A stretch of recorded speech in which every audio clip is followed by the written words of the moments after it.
नमस्कार. चला आज एका अशा प्रवासाला निघूया, एका महाकाव्याच्या प्रवासाला. हे फक्त एक साधं कथानक नाहीये, तर ही आहे धर्म आणि अधर्म यांच्यातल्या संघर्षाची एक गाथा. आणि हो, इथे धर्म म्हणजे फक्त पूजा अर्चा किंवा कर्तव्य नव्हे, तर धर्म म्हणजे नैतिक आचरण, एक वैश्विक सुव्यवस्था टिकवून ठेवणारं तत्त्व. आणि ही संपूर्ण कहाणी आहे रामाची आणि त्यांनी केलेल्या धर्माच्या अटल पालनाची. बघा, ही एक ओळ. खरं तर या एकाच ओळीत या पूर्ण महाकाव्याचा सार दडले. ही एक अशी कथा आहे जी सत्तेपेक्षा कर्तव्याला आणि नीतिमत्तेला कितीतरी जास्त महत्त्व देते.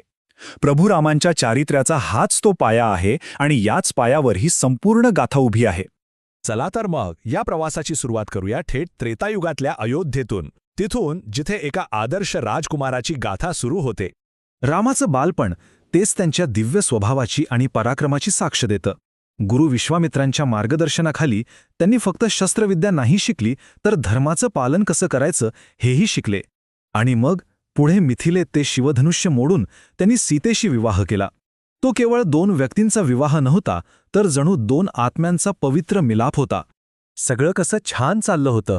रामाच्या राज्याभिषेकाची तयारी सुरू होती, पण तितक्यातच नियतीने त्यांच्यासमोर कर्तव्याची सगळ्यात मोठी आणि सगळ्यात कठीण कसोटी उभी केली. आणि इथेच कथेला एक असं वळण मिळालं ज्याची कुणी कल्पनाही केली नव्हती. राणी कैकेयीने राजा दशरथांकडून पूर्वी दिलेली 2 वचनं मागितली. एक भरतासाठी राज्य आणि दुसरं रामासाठी 14 वर्षांचा वनवास. या फक्त 2 मागण्यांनी संपूर्ण राज्याला दुःखाच्या सागरात ढकलून दिलं. आणि इथेच रामाचं मोठेपण दिसून येतं, नाही का? विचार करा, एकही प्रश्न नाही, कुठलाही विरोध नाही, सरळ आपल्या वडिलांच्या वचनाचा मान ठेवला. हाच तर होता त्यांचा पुत्रधर्म, पित्याच्या शब्दांचा सन्मान. मग त्यासाठी भले सिंहासन का सोडावं लागेना, त्यांनी हसत हसत आपलं नशीब स्वीकारलं. रामासोबत ते एकटेच गेले नाहीत. पत्नी म्हणून सीतेने आणि भाऊ म्हणून लक्ष्मणाने सुद्धा राजवाड्याचं सगळं सुख सोडून वनवासाचा तो खडतर मार्ग निवडला. त्यांच्या या त्यागाने राजा दशरथांना इतका धक्का बसला की त्यांनी पुत्रशोकाने आपले प्राणच सोडले. आणि आता या कथेत प्रवेश होतो अधर्माच्या सावलीचा, म्हणजे धर्माच्या अगदी विरुद्ध असलेलं अनैतिक आणि विध्वंसक आचरण. रावणाच्या रूपाने हेच आव्हान आता रामासमोर उभं ठाकणार होतं. वनवासात असतानाच रावणाने एक मायावी रूप घेतलं आणि सीतेचं अपहरण केलं.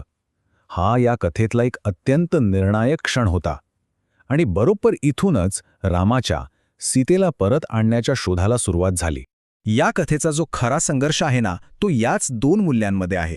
बघा, एका बाजूला आहेत राम, जे धर्माचं म्हणजे कर्तव्य आणि करुणेचं प्रतीक आहेत, आणि दुसऱ्या बाजूला आहे रावण, जो अधर्माचं म्हणजे अहंकार, सत्ता आणि गर्वाचं मूर्तिमंत रूप आहे. आता रावणाच्या त्या प्रचंड शक्तीला आव्हान द्यायचं तर सोपं नव्हतं, पण रामाला भक्ती आणि निष्ठेची साथ मिळाली. आणि त्याची सुरुवात झाली एका खूप महत्त्वाच्या भेटीने. सीतेच्या शोधात असतानाच राम आणि लक्ष्मणांची भेट झाली हनुमानाशी. हनुमान म्हणजे भक्ती आणि शक्तीचं एक अद्भुत प्रतीक. पहिल्याच भेटीत हनुमानाने रामाला आपला स्वामी मानलं, आणि हा क्षण कथेला एक पूर्णपणे नवी दिशा देणारा ठरला. आणि हेच तर या कथेचं सौंदर्य आहे. रावणाच्या विरोधात जी शक्ती उभी राहिली ना, ती फक्त ताकदीवर अवलंबून नव्हती, तर ती श्रद्धा, भक्ती आणि अगदी योग्य धोरणांवर आधारलेली होती. हनुमानाची निष्ठा, सुग्रीवाचं सैन्य आणि समुद्रावर बांधलेला तो रामसेतू, हे सगळं सामूहिक इच्छाशक्तीचं प्रतीक आहे. आता आपण कथेच्या त्या अंतिम टप्प्यात पोहोचलो आहोत, जिथे धर्म आणि अधर्माच्या शक्तींमध्ये ते शेवटचं आणि महाभयंकर युद्ध होणार आहे. राम आणि रावणाच्या सैन्यात एक घनघोर युद्ध सुरू झालं. रावणाचा भाऊ कुंभकर्ण आणि मुलगा मेघनाद हे इतके मोठे योद्धेसुद्धा धर्माच्या शक्तीपुढे टिकू शकले नाहीत. एक एक करून सगळे धारातीर्थी पडले.